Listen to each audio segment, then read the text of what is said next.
ഇനി പോകാനുള്ളത് കോഴിക്കോട്ടേക്കാണ്. അവിടെ അനീഷ് ദേവസ്യ നമ്മളോടൊപ്പം ചേരുന്നുണ്ട്. താമരശ്ശേരിയിൽ സൂര്യാതപമേറ്റതിന്റെ റിപ്പോർട്ടുകൾ പുറത്തു വരുന്നുണ്ട്. അനീഷ്, കോഴിക്കോട്ട് എവിടെയാണ്, താമരശ്ശേരിയിൽ എവിടെയാണ് ഈ സൂര്യാതപമേറ്റ സംഭവം ഉണ്ടായിരിക്കുന്നത്? ആർക്കാണ് സൂര്യാതപമേറ്റത്? എന്താണ് വിവരങ്ങൾ? ഗോപികൃഷ്ണൻ, കോഴിക്കോട് ജില്ലയിൽ ചൂട് വർദ്ധിക്കുകയാണ്. അതിനിടയിലാണ് ഇന്നലെ താമരശ്ശേരിയിൽ യുവാവിന് സൂര്യതാപം ഏറ്റിരിക്കുന്നത്.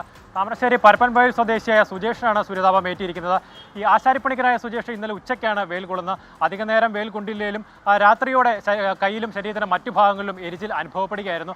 തുടർന്ന് ഇന്ന് രാവിലെ നോക്കിയപ്പോഴാണ് ശരീരത്തിൽ പൊള്ളലേറ്റ നിലയിൽ പാടുകൾ കണ്ടെത്തിയത്. തുടർന്ന് താമരശ്ശേരി ആശുപത്രിയിൽ ചികിത്സ തേടുകയായിരുന്നു. ഈ വരും ദിവസങ്ങളിലും ചൂട് വർദ്ധിക്കുമെന്നാണ് കാലാവസ്ഥാ നിരീക്ഷണ വകുപ്പ് നൽകുന്ന നിർദ്ദേശം. അതുകൊണ്ട് തന്നെ ഈ ഉച്ച സമയത്ത് വെയിലിൽ ജോലി ചെയ്യുന്ന ആളുകൾ അതീവ ജാഗ്രത പാലിക്കണമെന്നാണ് ആരോഗ്യവകുപ്പ് നൽകുന്ന നിർദ്ദേശം. ഗോപികൃഷ്ണൻ.